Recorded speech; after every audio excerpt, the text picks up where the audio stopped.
I found the Evans hydraulic skins to be very strong, and it was very easy to tune to get a good sound, and very thick heads, so you got a really nice fat sound from them. It worked for my playing style at the time. And throughout the years I kept going from hydraulics, then I jumped to the EC2s. Thinner than the hydraulic, but still 2-ply head. Still got that nice fat sound. And my tuning chops were getting a little better. I could fine tune the drums better.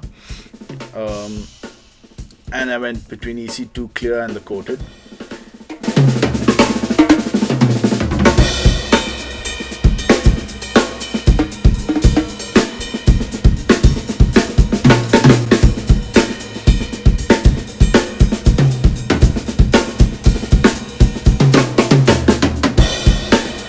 And once I moved into playing pearl drums, I found the G2 clears sounded very good on those drums. The attack, and again it's a 2-ply head, but then thinner than the EC2, so I kept going to thinner heads. I found the tone was better, and as my tuning started to get more refined, I could manage to get good sound out of those heads.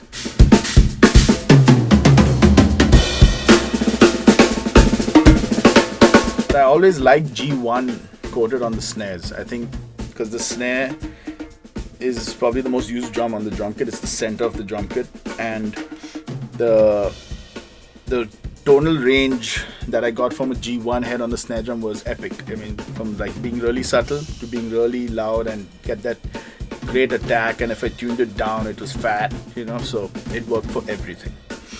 And until recently I switched to G1s on all my drums.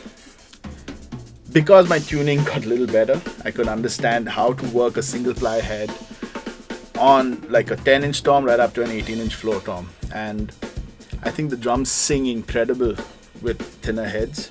I can tune it up a little higher than most people do and get really nice pitch, very good tone, and excellent resonance from all the drums.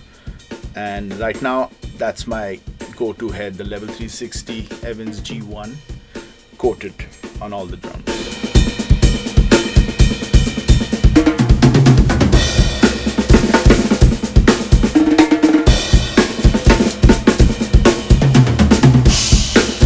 When Level 360 came out, I got a batch of I was playing the G2s at the time, and I got a batch of Level 360 G2 clears, and I put them on the drums, and just by putting on the drums it just sat better. You know, it's like it's got that perfect fit on the bearing edges where it's not uneven. You know, you just put it down, it's not going to sit like this or like that, it just sits perfectly. So it's even throughout. That makes it perfectly fitted to tune.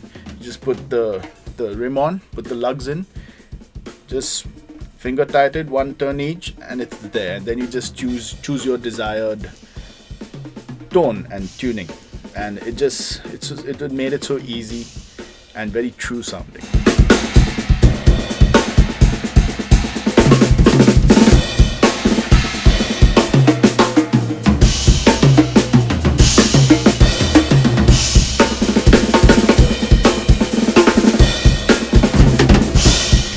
Drummers need to be aware of what heads to choose from, you know, what heads they need to use for their style of playing. A snare head is not a snare head that's going to work in every situation. You need to know exactly what you're doing, what music you're playing, how you hit a drum, what's your dynamic, what's your technique and stuff like that, to know what head is going to suit you. If you play heavy music, the heavyweight snare head is a good head to use for that. It's durable, sounds great, gives you a really fat, thick sound, and it'll cut through anything. So they make a bass drum head as well, so that combination is really suited for heavy players. If you play in a softer setting, in a jazz setting or acoustic fusion setting, single ply heads work really well. G1s, coated, very warm sounding, and dynamically it'll suit soft playing also. But I think the G2s universally are a great head. They work for any situation, clear or coated, and it'll take a lot of beating, quite durable. Great tone, so tuning wise it has a vast range. You can get it very high sounding or very fat and low. So I think G2s are a good bet if you're not sure where to go, but do some research, be aware of how you play and what heads suit your style.